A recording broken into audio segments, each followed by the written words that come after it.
Yes, now bless now people, don't forget to rest now. Des Rocksteady at King of the Pit TV signing in. We just listened to the Dead Milkmen. The record in question was Not Richard But Dick. It was recommended on the Patreon by my friend Marcus Jones, who put me onto a little bit of Beach Bunny as of recent as well. He's got a couple more recommendations as well I'm going to blast through. But this was a good record. I had a little Wikipedia beforehand. Well, I say beforehand, I just wanted to know where it was as far as on YouTube, because this must be so underrated that nobody has made a playlist. So I had to find the songs each and individually as opposed to have it all flow through as I normally do. This is the very first time that this has happened, so that says a lot, doesn't it? Given that the Dead Milkmen are definitely a band that have come up on my radar multiple times. For this album to just be left to the side like that says a lot as far as its popularity was concerned. But this was a great record. I enjoyed this. This is a record which I can see people finding average, but to me it really tickles me where I want it.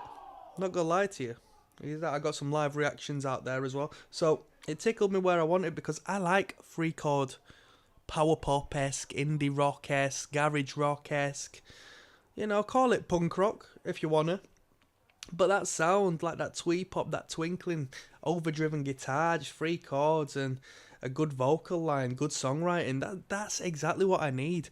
An up-tempo, man, you know what I mean? Nothing so just up-tempo all the time, not blazing fast, but up-tempo, don't need to go over 3 minutes for the most part. Perfect, that suits me to a T, right? So this was a good record. I can't tell you how many tracks we had on it, I think it was 11.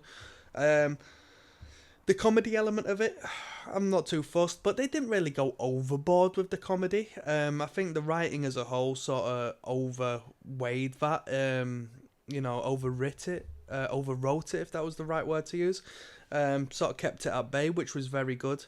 Instrumentally, I really liked it. I thought the instrumental and the writing as a whole, the way they structured the songs, the tempo of the songs, the guitar tones, and the way the band gelled together. The drummer knew exactly what to do. The bassist sort of held most of the movement as far as the instrumental, because the guitar lines were, just a few chords, few cowboy chords, few open chords for the most part.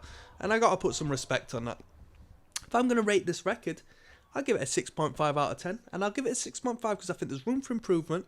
I think in this discography, there's going to be better records. I keep seeing this record, Big Lizard in my backyard, 21 songs on it. I want to check that out, and I think I might do so on my own accord, because I enjoyed this listen through. I thought it was really good.